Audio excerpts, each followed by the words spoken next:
All right, it's season in review time once again. Boys lacrosse now, and let's begin with Westminster. The Owls went 5-1 against county teams, but struggled down the stretch after starting 6-4. But Westminster possessed a balanced offense led by Jack Hitchcock, 66 points, and Liam Arnsmeyer's 35 goals. Owls coach Mike Flemming said he liked what he saw against a challenging slate of games and an always tough Carroll County. Well, it's always tough when you come up short of what your expectations are. We had a great group of kids that worked very hard over the year. The improvement was noticeable. You know, we're kind of the victim of a tough schedule again.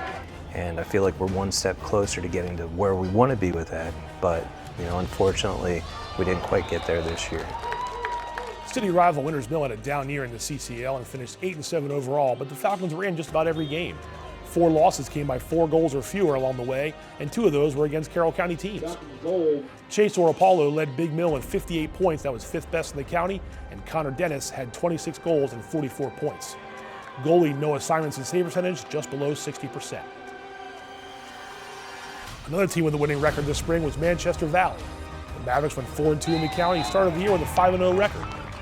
Losses to Century and Westminster knocked them out of title contention, but Man Valley ended with an 8-5 record. Gavin Reed led the way with 40 goals and 56 points, and Coach John Piper said having a big veteran presence helped the Mavericks succeed. We had a lot of guys that were 4-year starters. We had a nice core. We didn't graduate a lot from last year, so there's a lot of leadership. We missed those that graduated, but the chemistry with the leadership there, those seniors, was really nice to have. They kind of put the team on their shoulders at times, said we can do this, we're going to be there. So.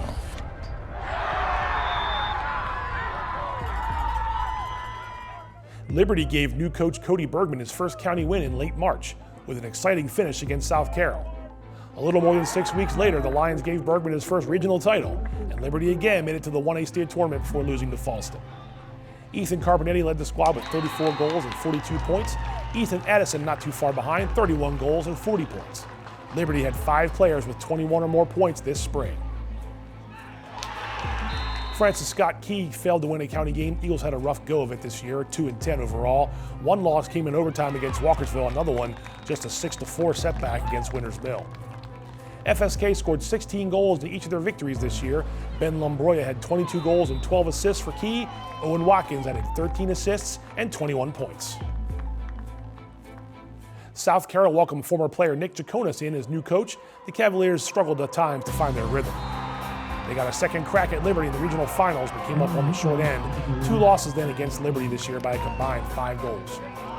Cannon Hunter scored 5 goals in the regular season game against the Lions, including a highlight reel play late in the 4th quarter that kept SC close. Hunter scored 3 times in a 10-9 loss to Westminster. Other top scorers this year for the Cavs, Braden Yeager and Cutter Stanton. Century endured a pair of forfeit losses because of an ineligible player, and one of them came against county competition, but the Knights were unfazed, went 5-1 to secure the county title. The clinching game was May 3rd at home against Westminster, and Century rolled to an 18-8 win.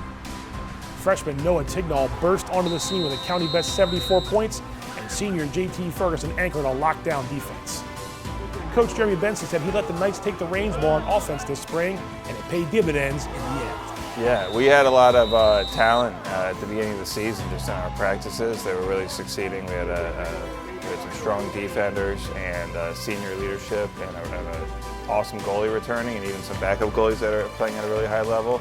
So at practice, they were still succeeding at a pretty high level and playing smart lacrosse, whatever formations we were kind of throwing at them, they responded really well with. And so yeah, I started to try to get reaction of what they wanted to do and what formations they were comfortable with and how they wanted to play. And it took a little bit of time, but after those few games where we weren't scoring as much, a few of them actually kind of came up and started to talk about, hey, we want to do a little bit more of this, we want a little bit more structure here, and then maybe a little bit more freedom there. So that level of communication is all you're really looking for. So then to go on that run really shows how empowered they felt to run the stuff they wanted to go with. Want more local sports coverage? Be sure to like us on Facebook and subscribe to our YouTube channel.